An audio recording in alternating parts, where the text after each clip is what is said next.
La primera modernidad teatral venezolana va a estar representada en un movimiento literario sumamente interesante llamado La Alborada, que va a ver la luz con la creación de una revista homónima que tenía una visión positivista que propone una reordenación del país, una nueva teoría para el desarrollo de la educación y a partir de allí vamos a tener tres autores sumamente centrales en la construcción de ese discurso moderno que se aleja del melodrama y comienza a presentar por primera vez un sentimiento dramático del país.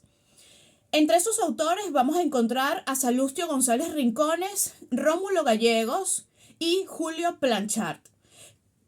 Los tres autores van a desarrollar un discurso realista que tiene una vocación social, una vocación de crítica frente a la realidad del país, un país que está a punto de entrar en una férrea dictadura que duraría 27 años, la dictadura gomecista, pero que tenían la necesidad de expresar ese lugar que ellos ocupan en el sintagma de la sociedad. Es la primera vez que en el teatro venezolano se van a presentar situaciones dramáticas en las que se presentan personajes que tienen una visión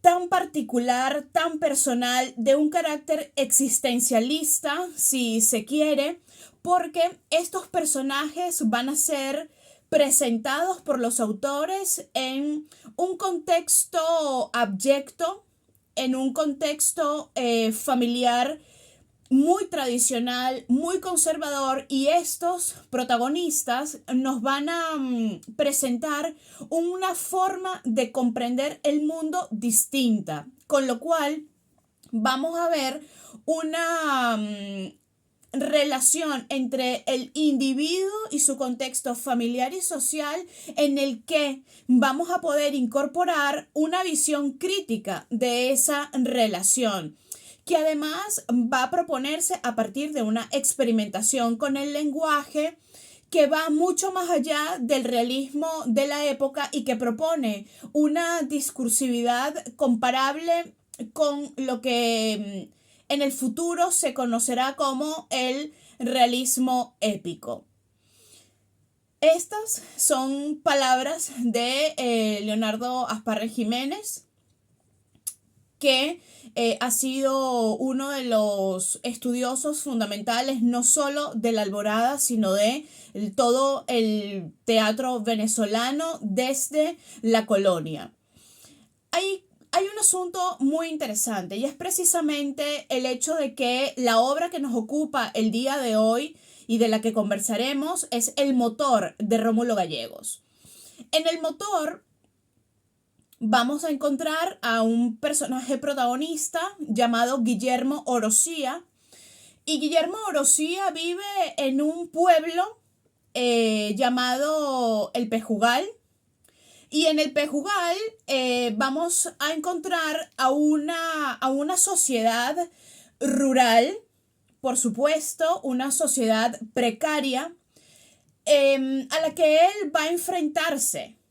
Este personaje es el maestro de la escuela, es intelectualmente superior a su entorno y ese ser intelectualmente superior lo coloca en el margen de esa sociedad. Es decir, la Alborada y los autores de la Alborada y en esta primera modernidad teatral venezolana se nos va a presentar a un personaje cuya naturaleza y cuya visión del mundo lo va a colocar en una situación de marginación.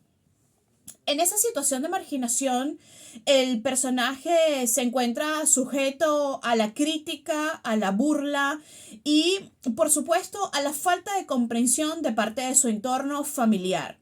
Es la primera vez que en el teatro venezolano se va a discutir el problema del individuo que contrasta de una forma negativa frente a su entorno. Vamos a encontrar entonces un personaje marginado, desplazado, cuya necesidad se cifra en una expresión muy interesante y en algo que Leonardo Sparren ha denominado el irse de como paradoja del progreso. Irse de supone salir de ese lugar a cualquier otro sitio. Porque esa ida, ese tránsito hacia ese otro lugar tiene que ser mucho mejor que permanecer allí.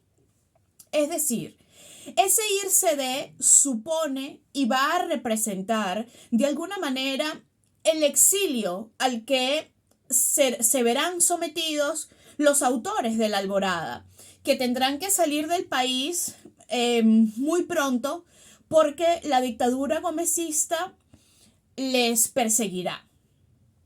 Hay algo muy interesante y es precisamente que el yo del autor y el yo del personaje coinciden en esa necesidad. Estos personajes, y en el caso particular de Guillermo Orosía, vamos a encontrar a un hombre caracterizado además de una forma muy particular. Es decir, Guillermo Orosía en un fragmento de la pieza dice que él no comprende este concepto de hombría que se propone en este lugar, porque él no es un hombre que mastique chimó y se rasque la barriga en público. Creo que él además tiene una visión muy potente de la realidad, pero el estar en ese estado de marginación lo va a conducir a tener un desarrollo utópico, intelectual en la realidad. Entonces, ese desarrollo utópico, esa continua ensoñación, le va a impedir establecer un nexo con la realidad concreta. Es decir, no hay forma de que Guillermo Orosía o cualquiera de los personajes que van a ser desarrollados y presentados por los autores de La Alborada encuentren una manera de hacer contacto con la realidad, de encontrar un asidero con la realidad o en la realidad. Entonces, vamos a encontrar que Guillermo Orosía, por supuesto, no vive solo, vive con su madre y con una prima con la que empieza a tener una relación de carácter sentimental. Esta chica se llama Sempro y es una fuente que alimenta permanentemente el sueño de Guillermo. ¿Cuál es el sueño de Guillermo? El sueño de Guillermo es volar. Lo que sucede es que Guillermo se encuentra en un lugar absolutamente atrasado, en un lugar en el que no se han enterado que el avión ya fue inventado. Y Guillermo entonces nos va a proponer una idea preciosa, porque además es una imagen evocadora que constituye una metáfora sumamente interesante, y es que Guillermo quiere construir un avión, que él no llama avión, por supuesto, sino es un aparato volador, y él usa para construirlo los planos de Leonardo da Vinci. Y además, esta metáfora se va potenciando mucho más en el proceso de el tránsito de la obra, porque el padre de Guillermo construye ataúdes y es el padre de Guillermo quien le da las maderas y lo ayuda a construir ese pájaro de madera que le va a permitir volar. Y les decía que Sempro es un personaje que va a alimentar el sueño de Guillermo porque ella va a bordar unas alas de tela bordada con infinidad de flores para que él pueda cubrir las alas de del armazón de madera y poder volar. Guillermo va a exhibir su aparato en un evento al que asistirá el presidente de la República y, por supuesto, el aparato no vuela y Guillermo tiene un accidente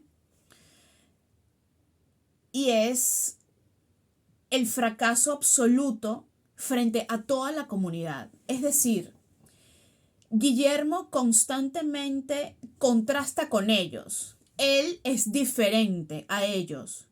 Él no es eso que ellos son. Y al fracasar, entonces de alguna manera comprueba la visión que los otros siempre han tenido de él. Siempre han considerado que él es un patiquín, ¿no? Que es una forma muy despectiva de denominar a alguien, pero además lo hacen porque de algún modo hay allí una presunción sobre la sexualidad de Guillermo. Porque Guillermo no tiene novia, Guillermo vive con sus padres, Guillermo viste con un traje de paño blanco y en un pueblo perdido en el medio de la nada, donde todos son calles de tierra y todo el mundo se dedica a la agricultura y a la construcción y a oficios manuales.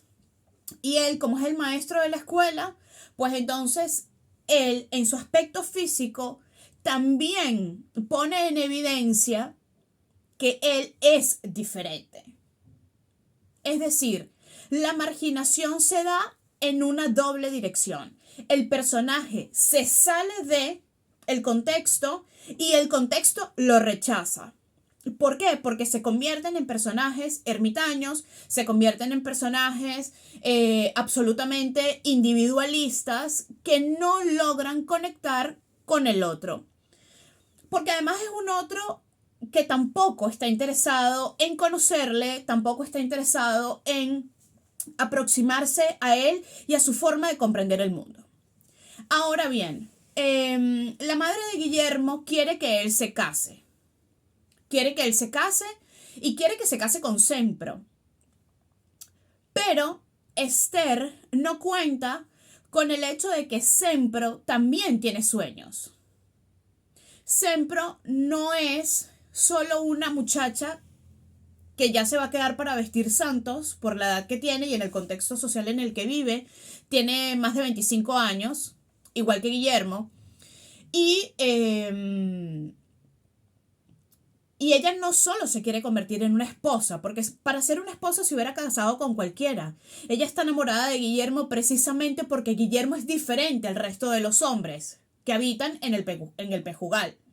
Entonces, Esther no cuenta con ese hecho y se decepciona de Sempro y no comprende por qué Sempro estimula esa vocación utópica en Guillermo.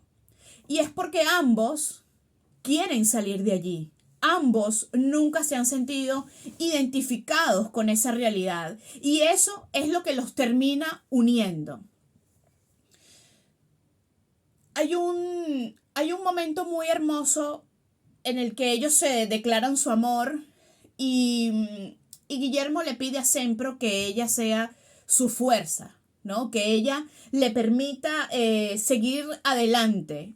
Y yo creo, de alguna manera, que ese pedido no es solo un pedido para sí mismo, sino que quizá ese es el verdadero valor que tiene Sempro, que es capaz de comprender quién es él esencialmente.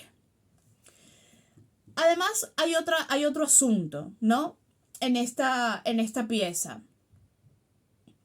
Guillermo se reencuentra con un viejo amigo llamado Aldana, que es de estos personajes que de ayudantes en el sintagma de la estructura dramática, de ayudantes pasa a ser oponente.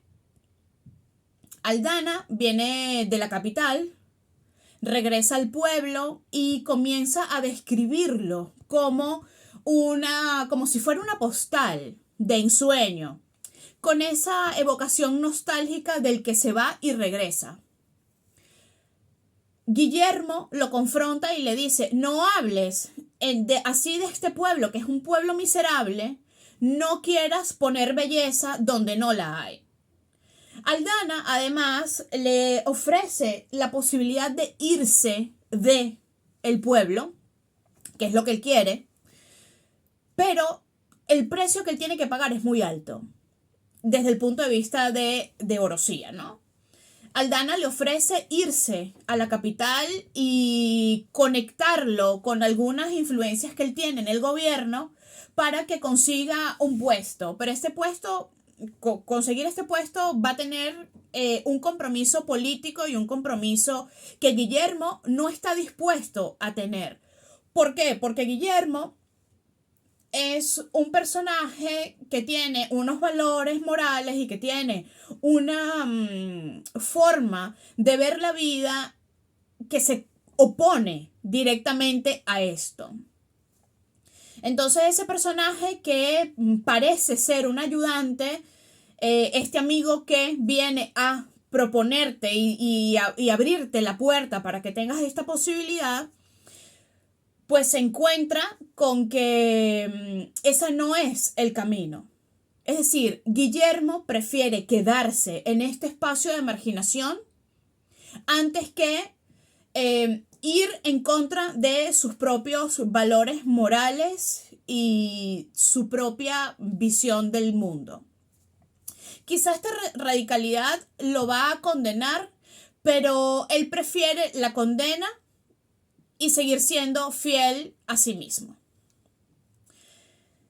Creo que estas piezas y el motor en particular es una pieza con una calidad poética increíble.